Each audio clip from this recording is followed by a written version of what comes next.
Hi everyone, my name is Katie. I'm from Faculty and College Faculty of Social Work, University of Toronto, Canada. I'm a PhD candidate in this program.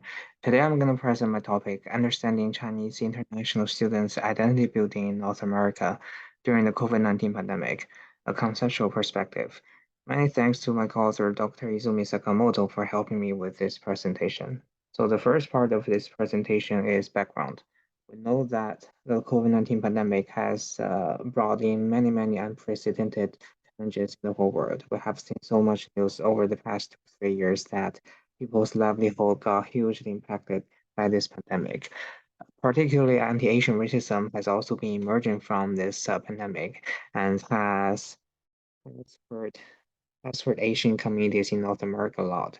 We have also seen much news about anti-Asian racism over the past 2, 3 years, and then we have also seen so many tragedies happening within China, within Asian communities, such as Atlanta shootings, etc., etc. So Chinese community have been profoundly impacted by anti-Asian racism, and for sure they are experiencing identity issues as well, like feeling excluded, self-doubtness, etc., because uh, I can give some example here, like when the pandemic first hit North America, Chinese communities often start to wear a face mask as a precaution. However, wearing face masks back then wasn't accepted by other groups. That's why there are lots of anti-Asian racism incidents happening due to this habit, this precaution. So this kind of anti-Asian racism will definitely result in some identity issues of Chinese community, as I just mentioned earlier. However, all this research or report mainly focus on Chinese immigrants or Chinese population as a whole. There's one group with the precarious status, particularly a precarious status, that is Chinese international student, has been excluded from this discussion. However, focusing on their identity issues is also a social justice and equity issue as well, because they are already marginalized by society because they don't have the full citizenship, the full status. So we definitely need to focus on this issue and try to understand how their identity is built amid anti-Asian racism during the pandemic. So since it's a large research gap that has not been breached in the literature, we would like to start these explorations by first conceptualizing how these issues looks like uh, after reviewing different theories. So we actually introduce a top-down approach and try to present three theories from top down perspective. So you can see here the first one we introduced is actually pandemic othering. This concept is pretty new and emerging. It's also emerging from the current pandemic. So it serves as a macro context levels to help us understand how COVID-19 has caused discrimination and hostilities towards Chinese international students in society. So this theory is more about intergroup relationship in North America, and especially how other ethnic groups singled out Chinese communities or Asian communities because they blame Chinese communities or Asian communities brought in COVID-19 pandemic and spreading the virus. So we thought about this as a foundation or the background to introduce the anti-Asian racism and further how this anti-Asian racism things can actually impact the identity building issues within Chinese international students. And we further narrow this macro context levels to the meso level, that is ecological system theory here.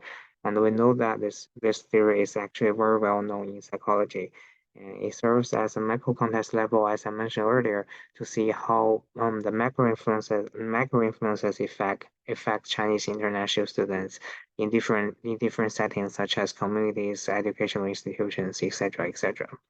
So this is more like a very specific anti-Asian racism expression, and there all those expressions at different settings can actually impact their identity building process.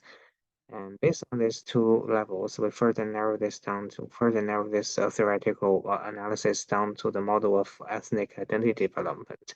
This theory is also very classic in psychology, and it serves as a macro and individual lens to help us understand how Chinese international students locate their identity based on the influences of the two above mentioned levels.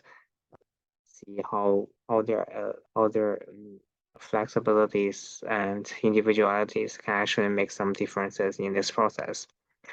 And the next slide is actually our conceptual model. So you can see here this conceptual model is actually built based on what I just said earlier. You can see different levels, different layers of theories interacting with each other and how they further influences each other and impacts Chinese international students' identity building and may yield some identity building issues and further impact their developing trajectory of identities in this host society in North America. And that's the reason why we also brought in the settlement service providers as a very important component in this conceptual model, and try to ask psychologists or social workers to closely collaborate with international students and try to really help them combat anti-Asian racism and and identity issues emerging from this process. So in other words, we want to encourage the psychologists and social workers to take more responsibilities on different levels of practice and to by truly understand Chinese international students' life experience and by uh, reaching out to this population and further did some research on different levels and how psychologists and social workers can help them uh, building identity in the healthy way in the society. So you can see like we actually have three different arrows pointing to different levels, and we also want to form a joint force to actually combat anti-Asian racism in the society and combat all those kind of influences that anti-Asian racism has on different levels. Despite that, we cannot change the COVID-19 pandemic in North America, but we can actually make some efforts to combat anti-Asian racism and to combat its influences on different levels and try really help Chinese international students with their identity building. So it definitely this model definitely serves as a good starting point for future research and practice.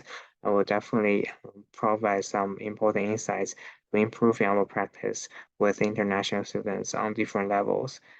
So the next page is our references. So these are the references that we use for this presentation. And thank you so much for listening to our presentation. And we are really happy to discuss more in the following discussion session. And thank you so much.